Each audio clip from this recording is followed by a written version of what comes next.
Well, now joining us live in New York, Juan Campoverde, the biological father who's suing for custody of his baby son.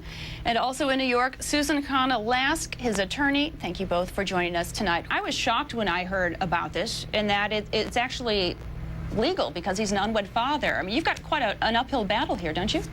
Not really. We're going with domestic relations law, section 111, which says that he has 6 months prior to the adoption to form a bond with the child. But there's a safety net with that statute, which says if the person that has custody of the child prevents him from forming that relationship, then the statute doesn't apply.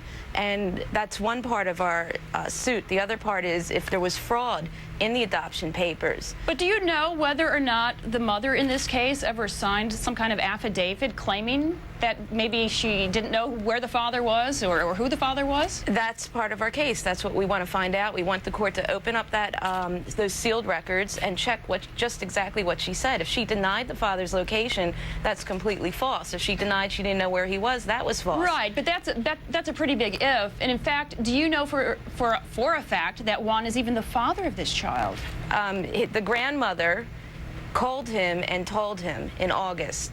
I didn't want to tell you, but Sabrina told me that you are the father. I mean, I doubt that would get to his attention without him being so. And we will do a blood genetic marker test. You will ask for a paternity test in this case? If we have to, yeah, definitely, of course. And Susan, are you hopeful at this point? I mean, the law is pretty much against you in New York State.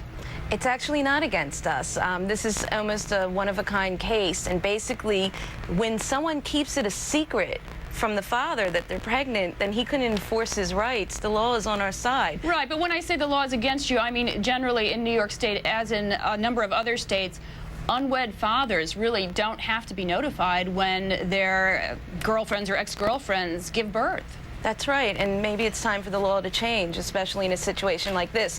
The difference in this situation, you have to remember, the facts are that Juan was calling her almost every month, every other month. He was calling the home, he came to the home, they kept it a secret from him. Right, I'm afraid we're out of time for tonight. It does sound a little bit like an uphill battle, but we want to keep monitoring this case, and hopefully we'll have you both on again. Susan, Lask, thanks, and Juan, good luck in your efforts. Thank you.